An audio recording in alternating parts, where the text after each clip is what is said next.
ہے دست بستہ وہ سب پیچھے حاضر جو سلطنت پہلے کر گئے تھے۔ اللہ کریم نے نا معراج کی خود حکمت بیان کی ہے، فرمایا سبحان الذی اسریٰ بعبدہ، پاک ہے وہ ذات جس نے اپنے بندے کو سیر کرائی۔ معراج سفر نہیں، سیر ہے، سفر نہیں، سفر مجبوری سے ہوتا ہے، سیر بڑی خوشی خوشی ہوتی ہے، اور سارے بندے سیر نہیں کرا سکتے، ہر بندے کے بس کی بات نہیں کسی کو سیر کرانا۔ نبی پاک علیہ الصلوۃ والسلام پریشان رہتے تھے، طائف والوں نے پتھر مارے، جناب ابو طالب وصال کر گئے، کچھ دن گزرے تو سیدہ خدیجہ الکبریٰ بھی پردہ کر گئیں، تو حضور پریشان رہتے تھے، تو رب فرماتا ہے میں نے کہا حبیب چل آ میں تجھے سیر کراؤں۔ سبحان الذی اسریٰ، پاک ہے وہ ذات جس نے اپنے بندہ خاص کو، یہ سیر ہے میرے نبی، یہ سفر نہیں حضور کا، یہ حضور کا سفر نہ سیر ہے، یہ سیر ہے جس میں حضور سواری پہ بیٹھے ہیں تو جہاں اس کی نظر جاتی ہے وہاں اس کا قدم جاتا ہے، یہ سیر ہے جو اللہ کرا رہا ہے۔ جب اللہ محبوب کو معراج کرائے تو وہ سیر ہے، اور جب امتی اپنے نبی کو پکارے پھر حضور سیر کرتے ہوئے نہیں آتے، پھر نبی پاک سفر کرتے ہوئے آتے ہیں، اور سفر جو ہوتا ہے نا وہ سیر سے جلدی ہوتا ہے، سیر تو بندہ دیکھتے دیکھتے کرتا ہے، تو سفر ذرا جلدی جلدی کرتا ہے۔ امتی جب پکارتا ہے تو پھر حضور سفر کرتے ہوئے آتے ہیں۔ تو بھائی فرمایا میں نے اپنے محبوب کو بندہ خاص کو سیر کرائی، من المسجد الحرام الی المسجد الاقصی، مسجد حرام سے لے کر مسجد اقصی تک، مسجد الحرام سے لے کر مسجد، بولیے۔ میرے ایک دفعہ کال کے کچھ دوست کہنے لگے سیر کو جانا، میں نے کہا چلو، ضد کرتے تھے تو میں ان کے ساتھ ہو گیا۔ تو اسلام آباد کی طرف جانا تھا تو سب سے پہلے میں انہیں عیدگاہ شریف حافظ عبد الکریم صاحب کے مزار پہ لے گیا، پھر اس کے بعد حضرت امام بری صاحب چلے گئے، پھر اس کے بعد فیصل مسجد چلے گئے، کہندے سی سیر کرنا ایسا کہ مسیطہ ویکھنا ایسا، تو انہوں مسیطہ مخان تے لاتا ہے۔ اور میں نے کہا نادانو، یہ جو سیر ہے نا اللہ والوں کی، یہ تو سیر قرآن نے بیان کی، من المسجد الحرام الی المسجد الاقصی، مسجد سے سیر شروع ہوئی اور ختم کہاں ہوئی؟ تو وہ عجیب بندہ ہے جو سیر کرنے جائے اور اس علاقے کی مسجد میں نہ جائے، اس کا مطلب ہے وہ سیر کو سمجھا ہی نہیں۔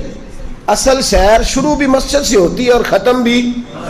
وہ بڑا خوش نصیب ہے جو عمرہ کرنے جاتا ہے تو مسجد میں نفل پڑھ کے جاتا ہے اور اگلے جا کے بیت اللہ شریف میں پڑھتا ہے۔ یہ مسلمان کی سیر ہے کہ وہ مسجدیں دیکھے، بیت اللہ دیکھے، اللہ کا گھر دیکھے، اللہ کے ولیوں کے مزار دیکھے، مسلمان کی یہی سیر ہے۔ بہرحال اس پر میں کچھ باتیں کر چکا، میں تھوڑا آگے جانا چاہتا ہوں۔ مسجد اقصی کون سی؟ الذی بارکنا حولہ، اللہ فرماتے ہیں جس کے ارد گرد ہم نے برکتیں رکھی، جس کے مسجد کے اندر برکت ہوتی ہے کہ ارد گرد ہوتی ہے؟ الذی بارکنا حولہ، جس کے ارد گرد ہم نے۔ اصل میں نا میں اکثر یہ کہتا رہتا ہوں، اور آج کل کچھ ایشوز ایسے کھڑے ہوئے ہیں آثار رسول صلی اللہ علیہ وسلم کے مسئلے پہ کہ میں زیادہ یہ چیزیں بیان کر رہا ہوں۔ او خدا کے بندو، دین کو پڑھو، دین کو سمجھو، برکت مسجد کے اندر ہوتی ہے، دائیں بائیں نہیں ہوتی۔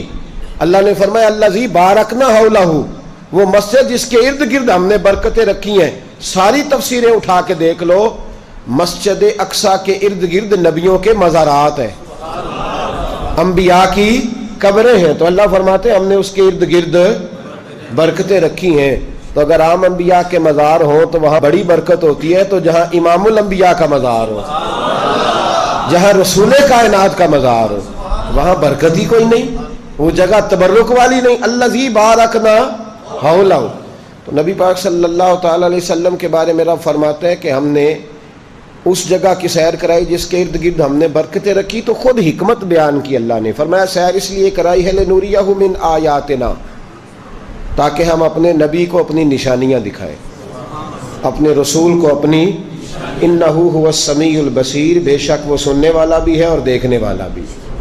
ہم اپنے نبی کو اپنی، حضور نے بڑی نشانیاں دیکھی معراج کی رات، اور بڑے تحفے لے کے آئے حضور معراج سے، بڑے بڑے تحفے محبوب لے کے آئے حضور۔ سید عالم صلی اللہ علیہ وسلم ایک جبہ لے کے آئے، علامہ ظفر الدین بہاری اعلیٰ حضرت کے خلیفہ، انہوں نے لکھا ہے حضور ایک جبہ لائے معراج سے، بڑا پیارا، بڑا خوبصورت۔ تو نبی پاک صلی اللہ تعالیٰ علیہ وسلم کو وہ جبہ عطا ہوا۔ کئی باتیں ہو سکتی ہیں، بارگاہ خداوندی کی طرف سے عطا ہوا، یا جنت کے سارے فرشتوں اور حوروں نے مل کے محبوب کی بارگاہ میں نظر پیش کی، ایک جبہ حضور لائے۔ علامہ بہاری علیہ رحمہ فرماتے ہیں نبی پاک علیہ الصلوۃ والسلام جبہ لے کے آئے تو حضور علیہ الصلوۃ والسلام کا دل چاہا کہ میں آگے دے دوں۔ اللہ والوں کی یہ صفت ہے، صفت ہے ان کی، طمع نہیں، منع نہیں، جمع نہیں۔ طمع نہیں کا مطلب ہے کہ دولت کی ہر وقت طمع نہیں، یہ شوق نہیں کہ آتے جائیں آتے جائیں، اور اگر آنے لگ جائیں تو پھر منع نہیں، اگر خود کوئی آتا ہے تو پھر منع، اور جب آ گئے تو پھر جمع نہیں، پھر سنبھال کے نہیں رکھنے، پھر آگے دے دینے، پھر ان کو کسی مصرف میں خرچ کرنا ہے۔ نبی پاک صلی اللہ علیہ وسلم جبہ لائے تو اب سرکار دو عالم صلی اللہ علیہ وسلم نے ارادہ فرمایا کہ اب اس کو آگے بانٹنا ہے، آگے دینا ہے۔ میں کئی دفعہ سوچتا ہوں کہ آج بھی دنیا میں نبی پاک کے منہ مبارک موجود ہے، آج بھی حضور علیہ السلام کے نالین مبارک موجود ہے، ترکی میں حضور علیہ السلام کا پیالہ مبارک موجود ہے۔ محبوب علیہ الصلوۃ والسلام نے تو اپنے گھر کا سامان اور اپنے بطن اطہر سے لگے ہوا لباس اتنا بانٹا ہے کہ آج تک اس کا فیض دنیا میں موجود ہے۔ تو جب یہ چیزیں حضور نے بانٹی ہیں تو اس کا فیضان موجود ہے، تو بتائیے نبی پاک کا روحانی فیض دنیا میں کتنا موجود ہو۔ تو نبی پاک صلی اللہ علیہ وسلم کا ارادہ بنا کہ جبہ دینا ہے۔ حضور نے حضرت ابو بکر صدیق کو بلایا، شان سب کی وراء الورا ہے۔ حضور نے جناب صدیق اکبر کو بلایا، فرمایا ابو بکر یہ جبہ میں معراج کی رات لایا ہوں، اگر تمہیں دے دوں تو کیا کرو گے؟ کبھی کبھی دل کرتا ہے سودا کر کے چیز دینے کو، بہرحال ہمارا مزاج ہوتا ہے کہ نہیں مفت و مفت ملے، کبھی کبھی دل کرتا ہے سودا کر کے دینے کو۔ حضور علیہ السلام نے فرمایا اگر تمہیں دوں تو کیا کرو گے؟ جناب صدیق اکبر کہنے لگے یا رسول اللہ ساری دنیا میں سچ پھیلاؤں گا، یہ جبے کا فیض لے کر اوڑھ کر ساری دنیا میں سچ۔ نبی پاک فرمانے لگے نیت تیری اچھی ہے پر میرا نہیں ارادہ بنا تجھے دینے کا۔ حضرت عمر کو بلایا، کہا عمر جبہ اگر تمہیں دے دوں تو کیا کرو گے؟ عرض کی یا رسول اللہ صلی اللہ تعالی علیہ وسلم میں پوری دنیا میں عدل قائم کروں گا، کہیں نا انصافی نہیں ہونے دوں گا، اس جبے کا مجھے فیض ملے گا، برکت ملے گی، روحانی طاقت ملے، عدل ہی عدل کر دوں گا۔ حضور نے فرمایا تیری نیت بھی اچھی ہے، تیری بات بھی اچھی ہے، پر نہیں تجھے نہیں ملے گا، تو میری مراد کو نہیں پہنچا۔ جناب عثمان غنی کو بلایا، کہا عثمان جبہ تجھے دے دوں تو کیا کرو گے؟ حضرت عثمان سخاوت کے بادشاہ تھے، عرض کرنے لگے حضور جبہ پہنوں گا تو اور برکتیں ہوں گی، تو انشاءاللہ جتنا آتا جائے گا میں رب کریم کی مخلوق میں بانٹتا جاؤں گا۔ حضور فرمانے لگے نیت تیری بھی اچھی، ارادہ بھی تیرا بھی اچھا، پر ملے گا نہیں تجھے، میری مراد کو نہیں پہنچا۔ پھر باری آ گئی مولا علی شیر خدا کی، من کنت مولا فعلی مولا۔ حضرت علی کی باری آئی تو نبی پاک نے فرمایا علی یہ جبہ میرے پاس ہے، اگر تمہیں دے دوں تو کیا کرو گے؟ تو شیر خدا نے ایک دفعہ نظر اٹھائی پھر جھکا لی، فرمایا علی بولتے نہیں۔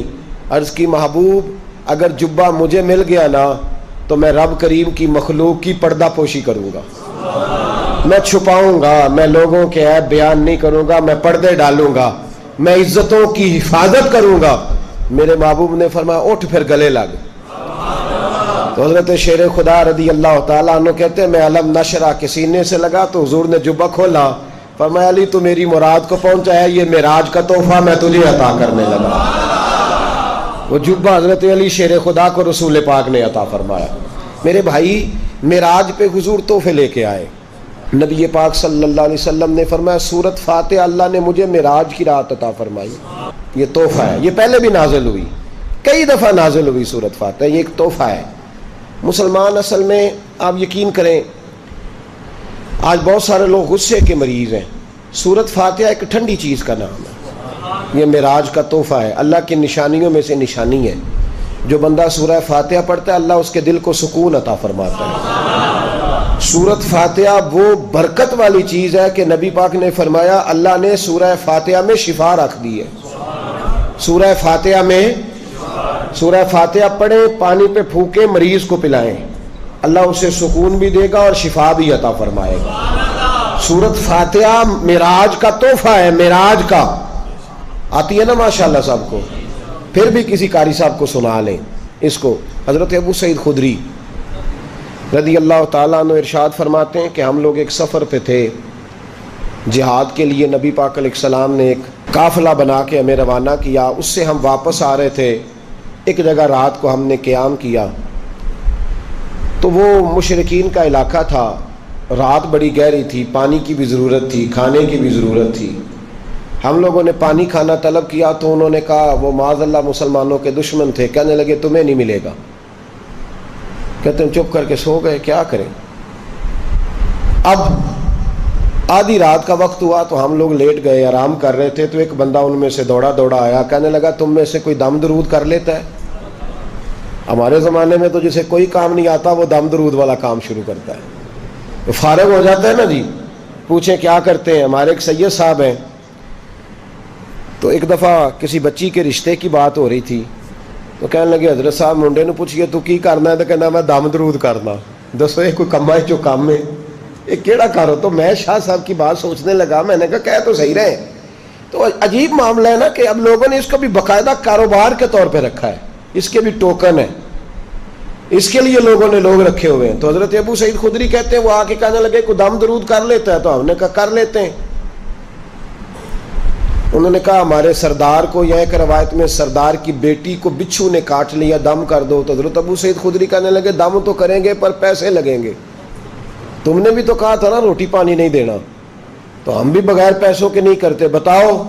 جب انسان بیمار ہوتا ہے تو وہ کہتا ہے بس مجھے علاج سے غرض ہے۔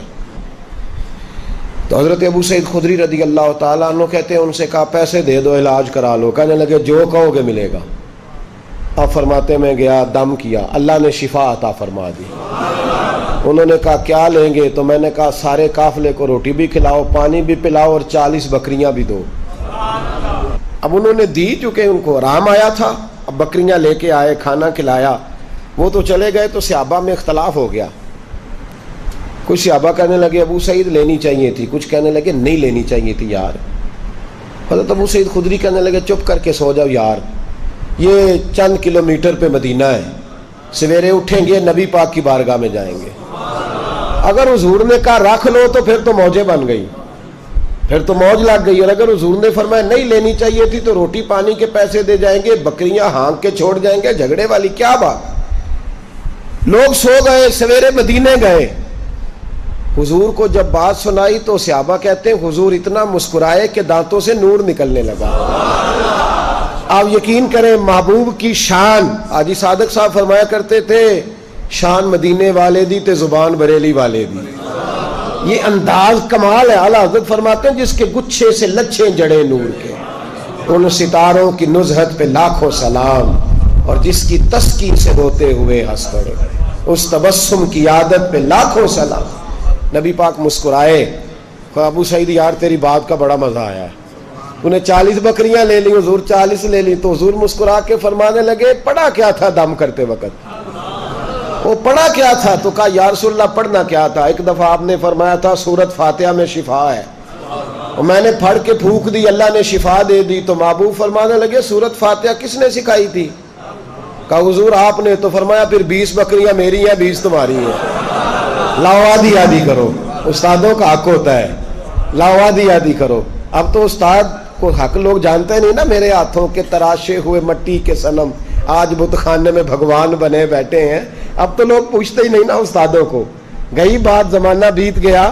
وہ پتھر جن کو سکھائی تھی قوت گویائی ہم نے، وہ جب بولنے لگے تو ہم پر ہی برس پڑے، اب تو پوچھتا کوئی نہیں۔ تو نبی کریم صلی اللہ تعالیٰ علیہ وآلہ وسلم فرمانے لگے لاؤ بھائی 20 بکریاں میری 20 تمہاری۔ تو حضرت ابو سعید خدری کہتے ہیں ایسا مجمع میں نور دوڑا، ایسا چہروں پہ حسن دوڑا کہ میری بھی آنکھوں میں آنسو آ گئے۔ میں نے کہا یا رسول اللہ 20 کیا، بکریاں بھی آپ کی، ہم بھی آپ کے، حضور ہماری نسلیں بھی آپ کی، ہر شے یا رسول اللہ آپ کی ہے۔ تو حضور نے فرمایا جاؤ تمہارا یہ سارا کچھ یہ ان کا مال ہے، سمجھ لو مال غنیمت ہے، جاؤ جا کے استعمال کرو۔ تو سورت فاتحہ اتنی بڑی چیز ہے، یہ معراج کا تحفہ ہے۔ یہ کیا ہے؟ اور پھر معراج کا تحفہ ہے، آمن الرسول سے لے کر سورت بقرہ کے اختتام تک، یہ معراج کا تحفہ ہے. یاد کرنا چاہیے نا؟ بولے تو صحیح. ابھی پڑھیے گا. معراج کا تحفہ ہے. جب آپ کو ٹائم دے گا نا تھوڑا سا عبادات کے لیے اپنا اس میں اس کو تلاوت کریں. یہ معراج کے تحفے ہیں. پھر نماز معراج کا تحفہ ہے. آپ کو بتاؤں، نماز ایک لذت والا کام ہے، نماز ایک ذوق والا کام ہے. بزرگ تھے تو مجھ سے ایک دفعہ، میں بڑے دور سفر سے آیا بس سے واپس، تو مجھے کہنے لگے کوئی گاڑی کا ارینج کرو، بسوں پہ سفر نہیں ہوتے، کام خراب ہوتا ہے. تو میں نے ایسے ہی عرض کر دیا، میں نے کہا حضور اپنی گاڑی کا کیا فائدہ ہوتا ہے؟ بزرگوں کی سوچ ہے نا. فرمانے لگے اپنی گاڑی کا فائدہ ہے کہ نماز قضا نہیں ہوتی. جہاں وقت آتا ہے بندہ وہیں کھڑی کر کے پڑھ لیتا ہے، وہیں پڑھ لیتا ہے. بھائی نماز ایک لذت ہے، نماز ایک حسن ہے. پتہ ہے بہت سارے لوگ بے چین کیوں ہیں؟ نماز وجود کی ضرورت ہے. جب لوگ نماز نہیں نہ پڑھتے، اللہ تعالیٰ نے وجود کے اندر روٹی کی خواہش رکھی ہے، پانی کی خواہش رکھی ہے، نیند کی خواہش رکھی ہے، تو جس کو رب نے پیدا کیا اس کے وجود میں عبادت کی جگہ بھی رکھی ہے. تو جب ہم سویرے اٹھ کے نماز نہیں نہ پڑھتے، اس کا مطلب یہ ہے کہ پھر ہمارا دن صحیح روشن نہیں ہوتا. اس بندے کا دن اصل روشن ہوتا ہے جو سویرے اٹھ کے پہلے نماز ادا کرتا ہے. ظہر کا وقت آیا پھر نماز پڑھے، عصر کا وقت آیا، اور میرے نبی پاک علیہ السلام نے فرمایا الصلاۃ عماد الدین، نماز دین کا ستون ہے. ستون کا مطلب ہوتا ہے کہ جس پر چھت کھڑی ہوتی ہے. تو دین کی جو عمارت ہے نا، اس کی مضبوطی کب آئے گی؟ جب آپ کو ایک بات بتاؤں پتے کی، اس کو یاد رکھنا. بے نمازی بندہ جو ہوتا ہے نا، بے نمازی وہ دنیا کا سب سے بڑا بے وفا ہے اور سب سے بڑا ناشکرا ہے. آپ اگر بے نمازی سے وفا کی توقع کریں یا شکر کی توقع کریں کہ وہ کسی کا ساتھ دے گا، تو یہ زیادتی ہے. بڑی ٹھنڈی رات ہے اور بہت بڑی بات میں نے چھیڑ دی ہے. سب سے بڑا بے وفا اور ناشکرا بے نمازی ہے، اس لیے کہ جس نے رب کے ساتھ ہی وفا نہیں کی، جس نے ساری نعمتیں دینے والوں کا شکر ادا نہیں کیا، تو وہ تیرا میرا کیسے کرے گا؟ جو وہاں ہی نہیں جڑا. صحابہ کہا کرتے تھے کہ یا اللہ جنت میں بھی نماز کی توفیق دینا، وہاں بھی دل نہیں لگے گا. آپ یقین کریں، نماز اس طرح کا ایک عمل ہے کہ ایسے جیسے میرے ساتھ بچے سفر کرتے ہیں، تو ایک بچہ مجھے کہنے لگا حضرت آپ کو تو ٹینشن لگ جاتی ہے نماز کا وقت آتا ہے. تو میں کہتا ہوں یار نماز ایک ایسا ضروری کام ہے کہ ڈر لگتا ہے کسی جگہ یہ رہ نہ جائے.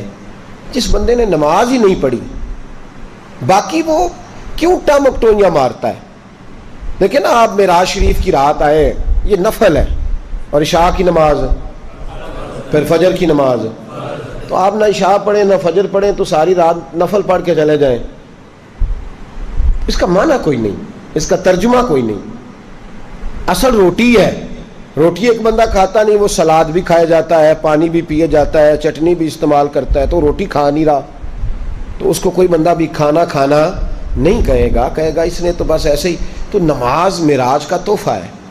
اور دیکھو یار، اس کی عظمت کو سمجھو، یہ وہ تحفہ ہے جو اللہ نے بھیجا ہے. اور آج تک مومن سمجھ ہی نہیں سکا کہ تحفہ اللہ نے بھیجا کس کے؟ نبی پاک کے ہاتھ. یہ چھوٹی بات ہے. وہ جعلی پیر، وہ لفنگا جو لوگوں کو کہتا ہے کہ نماز کوئی نہیں، ہم دل کی پڑھتے ہیں، اس بے حیا کو یہ نہیں خبر کہ سب سے بڑی معرفت کا نام نماز ہے. اس لیے کہ یہ تو وہ والی معرفت ہے جو اللہ نے اپنے نبی کے ہاتھ بھیجی ہے. درجے سارے ملتے ہی نماز سے، مقام سارے کھلتے ہی نماز پہ. میرے رسول پاک نے فرمایا اللہ تعالیٰ نے کوہ طور پر نور کی ایک تجلی ڈالی جس سے حضرت موسیٰ بے ہوش ہوئے.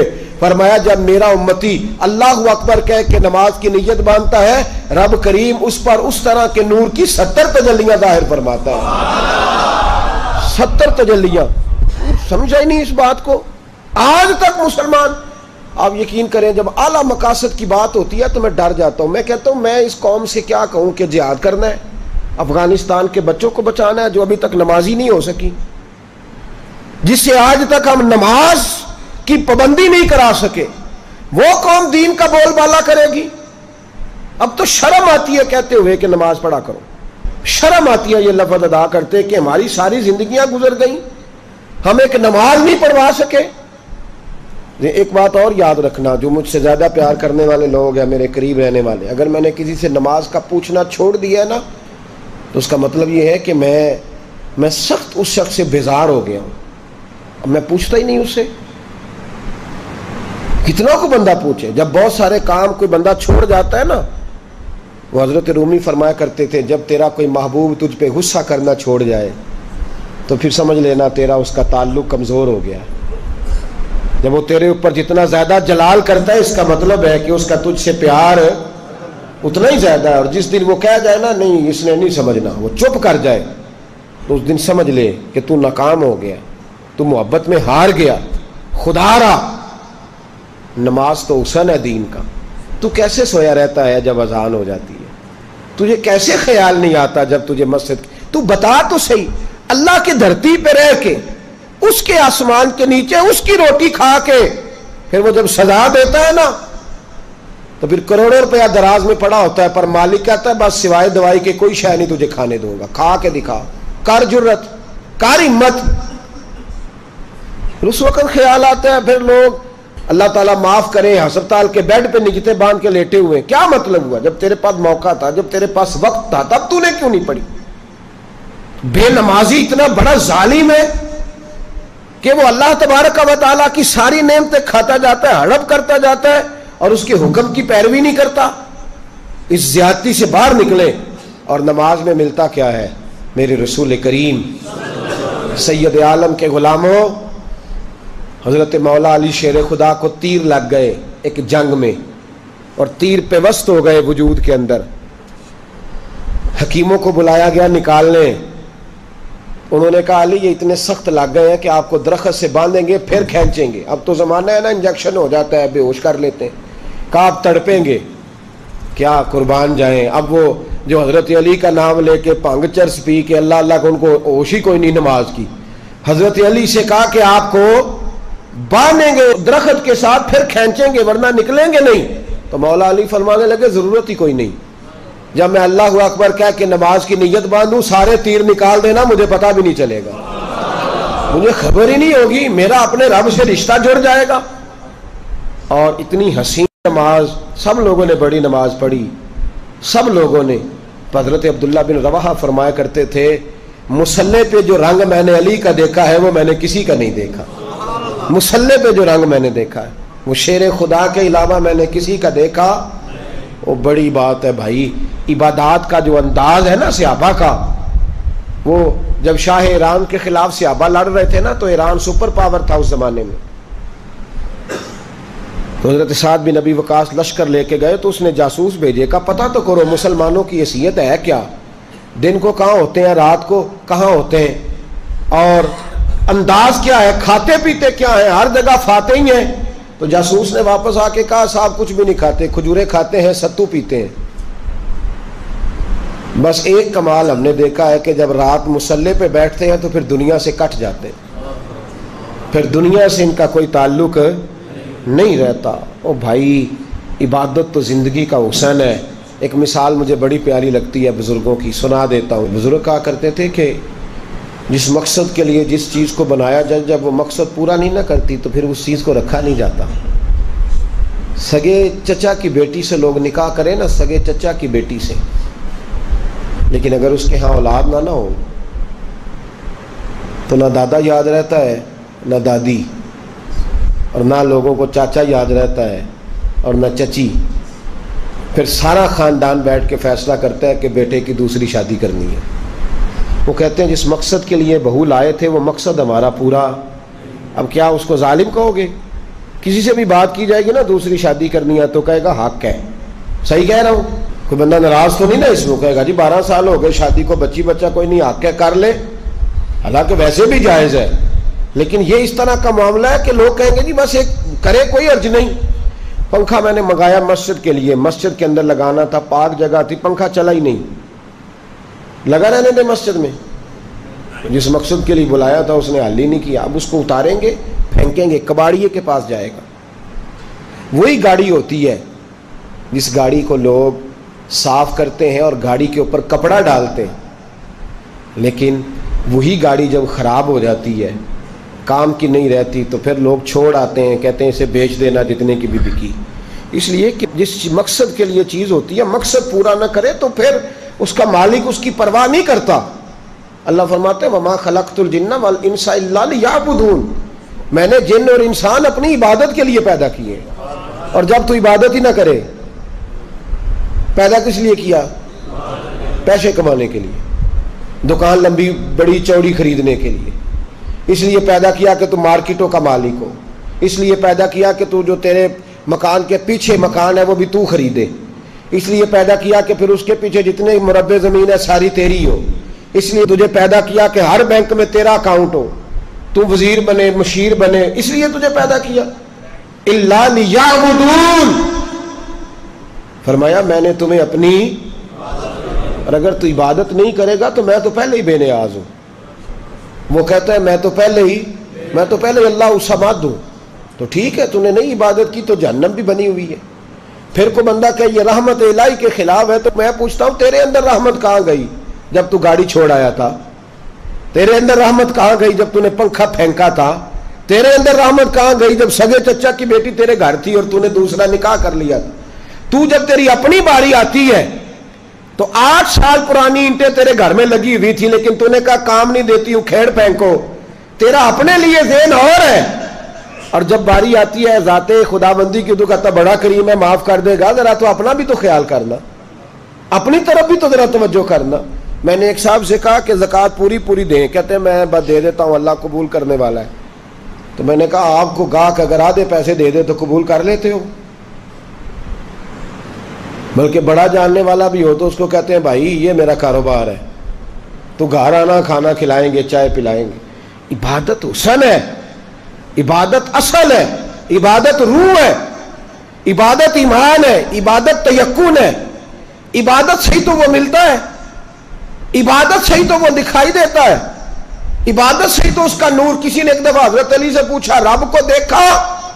فرمانے لگے میں جب ایک سجدہ کرتا ہوں تو اتنی دیر تک دوسرا کرتا ہی نہیں جب تک اپنے رب کے جلوے نہیں دیکھ لیتا۔ عبادت ہی نہیں کرتے لوگ، خیال ہی نہیں ہمیں آتا۔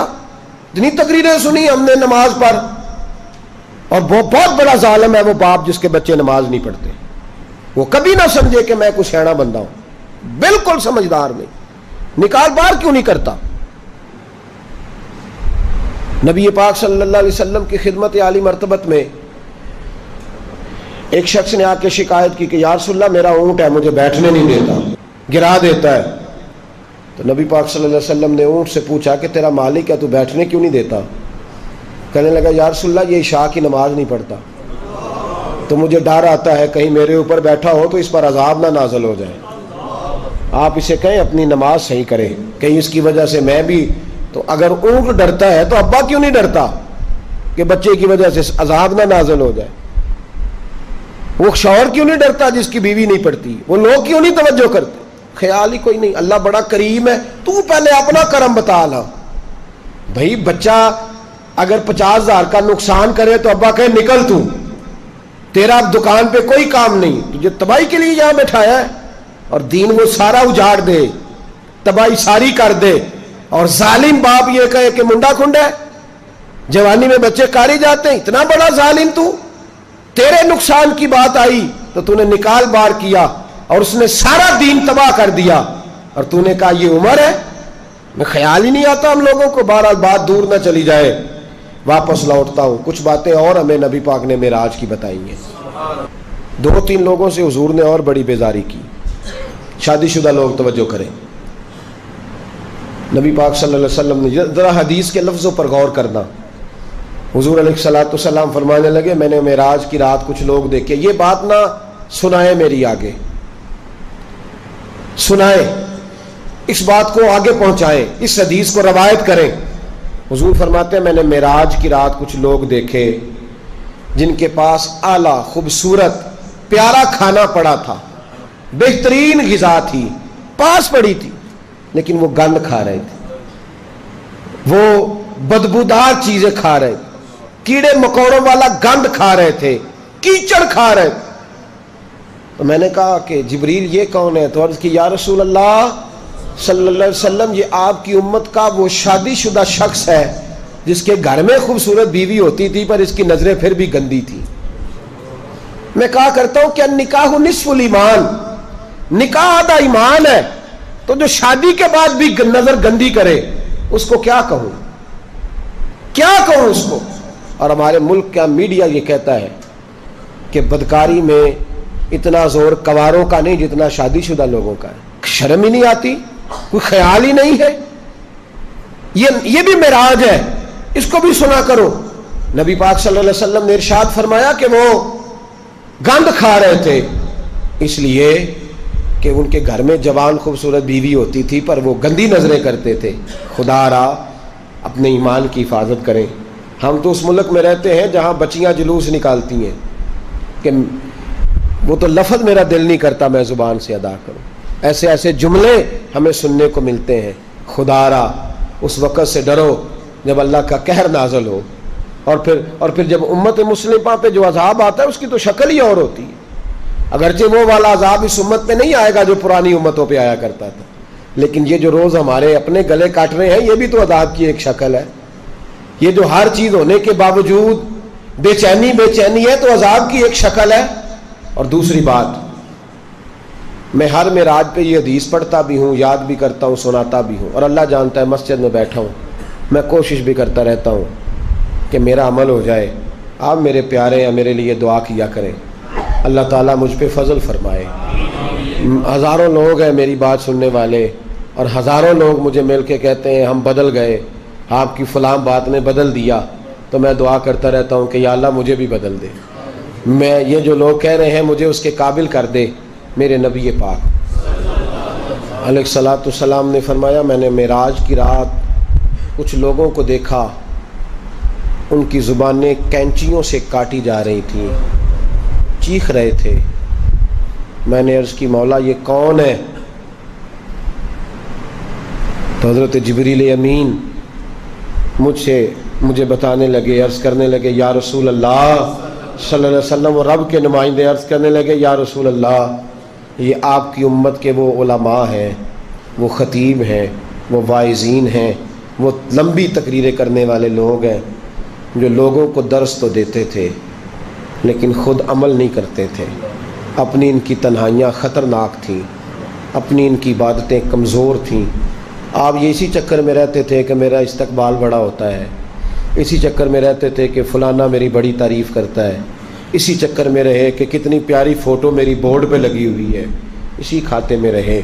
یہ دعا کریں یہ احساس نہ پیدا ہو کہ ہم کوئی شے ہے۔ اللہ تبارک و تعالی جہاں ہم ہیں ہمیں اس معیار پر اپنی بارگاہ کے قریب کر کے رکھے اور محفوظ رکھے۔ لما تقولون ما لا تفعلون، اللہ فرماتے ہیں وہ بات کیوں کہتا ہے جس پر تو عمل نہیں کرتا۔ میرے بھائی ایک اور بات سن لیں اور میں اپنی بات کو سمیٹوں۔